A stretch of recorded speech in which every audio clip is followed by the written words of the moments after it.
ପିଲାମାନେ ଆଜି ଭିଡ଼ିଓରେ ଆମେ +3 second semester history G paper 2ର ସିଲାବସ୍ରେ କ'ଣ ଅଛି ଡିସ୍କସନ୍ କରିବା। ଦେଖ ପିଲାମାନେ ଏଇଟା ହେଉଛି ତୁମର ହିଷ୍ଟ୍ରି ଜି ପେପର 2ର ସମ୍ପୂର୍ଣ୍ଣ ସିଲାବସ୍। ଏଠାରେ ଦେଖ ଲେଖାଯାଇଛି ହିଷ୍ଟ୍ରି ଅଫ୍ ଇଣ୍ଡିଆ 2 ହେଲା। ପେପର 1 ବା ହିଷ୍ଟ୍ରି ଅଫ୍ ଇଣ୍ଡିଆ 1 ତୁମେ ପଢ଼ି ସାରିଛ। ତୁମେ ସେକେଣ୍ଡ ସେମିଷ୍ଟାରରେ ହିଷ୍ଟ୍ରି ଅଫ୍ ଇଣ୍ଡିଆ ପେପର 2 ତୁମେ ପଢ଼ିବ ଏବଂ ତାର ଟାଇମ୍ ପିରିୟड्स ବା ଟାଇମ୍ ଲିମିଟ୍ ହେଉଛି फ्रॉम 1750 टू 1950 माने 1750 रु 1950 भितर भारतर इतिहास विषय आम हिस्ट्री जी पेपर 2 रे पढ़िबा। देख यूनिट 1 रे कौन अच्छी foundation and expansion of British rule. एठारे ओडिया रे तार अर्थ दिया जायछि ब्रिटिश राजत्वर प्रतिष्ठा एवं विस्तृति।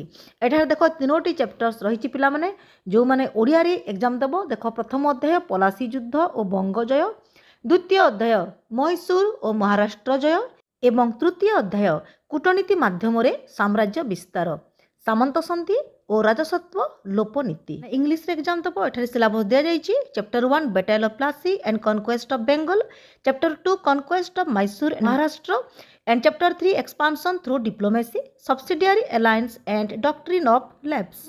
तापरे आमे जिबा यूनिट 2 को consolidation of British rule and Indian responses. Chapter 1 peasant and tribal resistance against British rule, Sannyasi rebellion 1763, Khond rebellion in Ghumsur, Santal rebellion. Chapter 2 रे अछि revolt of 1857, nature and significance. Chapter 3 land revenue settlements, permanent settlement, Ryotwari and Mahalwari settlement. तापर ओडिया रे देखि नबा unit 2 British राजत्वर दृढ़ीकरण और भारतर प्रतिक्रिया। एठारे chapter 4 chapter होची ब्रिटिश राजत्व विरुद्ध रे कृषक और आदिवासी प्रतिरोध, सन्यासी विद्रोह 1763, घुमसर रे कंध विद्रोह एवं सांताल विद्रोह। तापर चैप्टर 5 1857 विद्रोहर स्वरूप एवं तात्पर्य।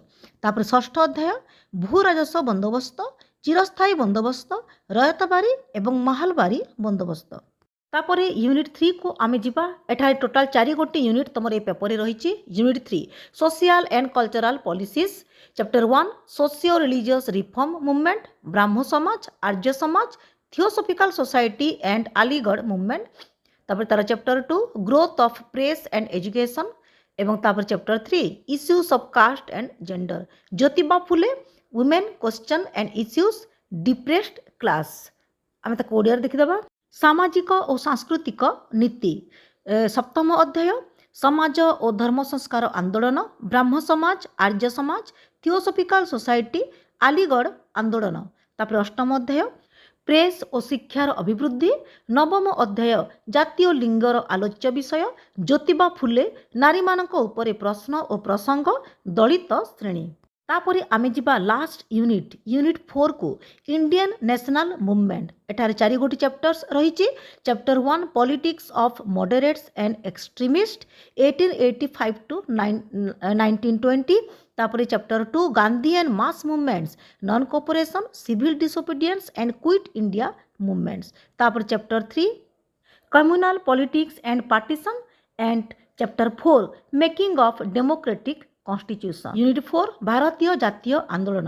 देखो चैप्टर 10 नरमपंथी और चरमपंथी मानक राजनीति 1885 रु 1920।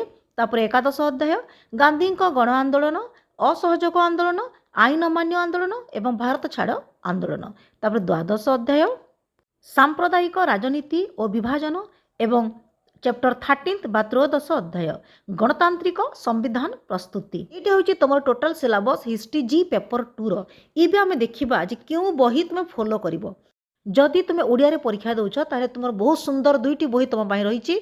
गोटे हूँ तुम देख नगेंद्र नाथ दास है किताब महल पब्लिश करिसंती एवं आ गोटे बही हूँ तुम चित्तरंजन शतपथी जे कि कल्याणी पब्लिशर्स। 2टी जाक देख लिखाई भारत इतिहास 2 है जेनेरिक इलेक्टिव 2 1750 टू 1950 समय पर्यंत।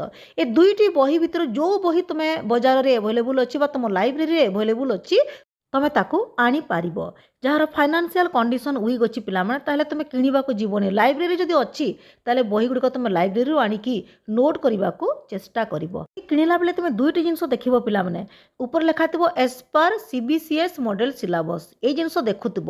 ଏବଂ ତୁମ ଟାଇମ୍ ପିରିୟଡ଼ ଯେଉଁ ଦେଇଛି, ଯେଉଁ ଭାରତ ଇତିହାସ 2 ହେଲା ଦେଇଛି ତୁମର 1750 ରୁ 1950, এইটা লেখা থিবা যেমতি দরকার, তাহলে তুমি সেই বহি আনিব, অন্য বহি আনিবনি। ଯେଉଁମାନେ ମୋ ଚ୍ୟାନେଲକୁ ନୂଆ କରି ଆସିଛ ଭିଡ଼ିଓକୁ ସବସ୍କ୍ରାଇବ୍ କରିବାକୁ ଭୁଲିବନି। ନେକ୍ସଟ କ୍ଲାସ୍ ମୁଁ ତୁମର ଚାପ୍ଟର 1 କ୍ଲାସ୍ କରିବି, ତାହେଲେ ନୋଟିଫିକେସନ୍ ତୁମ ପାଖକୁ ଅତି ଶୀଘ୍ର ପହଞ୍ଚି ପାରିବ। ତ ଆଜି ପାଇଁ ଏତିକି, ରହିଲି। ଓମ୍ ନମଃ ଶିବାୟ।